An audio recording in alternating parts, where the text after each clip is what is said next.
What's up, everyone? Welcome back to Here's the Thing.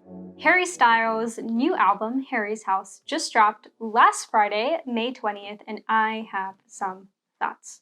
Now, stick with me, okay? Because even if you don't like Harry Styles or you're not a fan of his work, I promise there are some things that are applicable to you about today's message. So just bear with me. Stick around.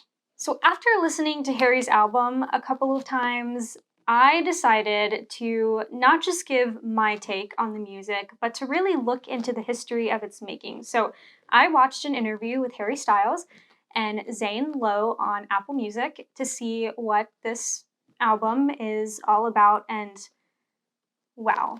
As if I didn't already like this album enough, the words that Harry shared about the tracks on this album really just did it for me.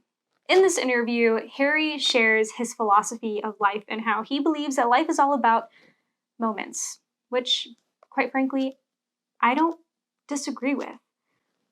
He talks about how different moments throughout life really shape who we become, and life changes after certain moments are experienced or felt or known or grown familiar with, and that's kind of been the case for him. Who he is now, who Harry has become, is because of everything that he's been through. As the world changes, as situations change, as circumstances change, as relationships change, as feelings change, so do we. And that's inevitable. And we can either learn to accept that and be happy with it and choose to see the growth and positive transformation that comes from it, or we can sulk in the past and wish things were as they once were. As a Catholic, I absolutely love this philosophy because in our day-to-day lives, as we grow and the more committed we become and the more devoted we continue to be to the Lord, the more we allow his mystery and the mystery and truth of the church to unfold to us, to be revealed to us throughout time.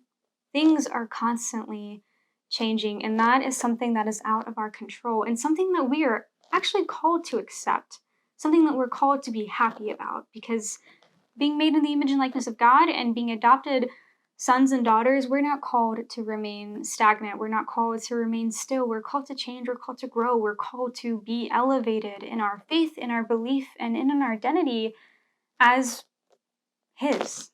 God is not something that can be compartmentalized, right? We might primarily experience him in prayer or in our parish communities or at church, but the truth is, he can be found in every area of our life.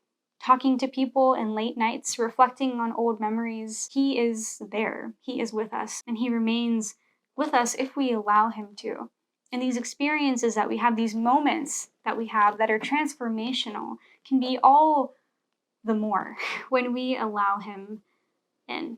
And when we allow him to not just journey with us as we work through the changes in our life, as we work through these moments, they might mean something different when we allow him to be the one to identify them, define them, and reveal them to us. My challenge to you today is, if you haven't listened to the album, go check it out. But most importantly, my challenge to you is to take some time to identify the ways that the Lord provides you peace and stability. Because while moments come and go and things are always changing, he never does. His love never wavers.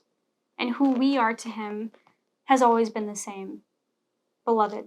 And that will never change. That's it. That's all I have for you today. Thanks so much for stopping by. If you have listened to Harry Styles' new album, let us know in the comment section below what your favorite song was and why, and what your thoughts are on the album. We would love to hear from you. Make sure you give this video a thumbs up, subscribe to the Life Team channel if you have not already, and I will see all of you very soon. Bye, friends. Stay holy.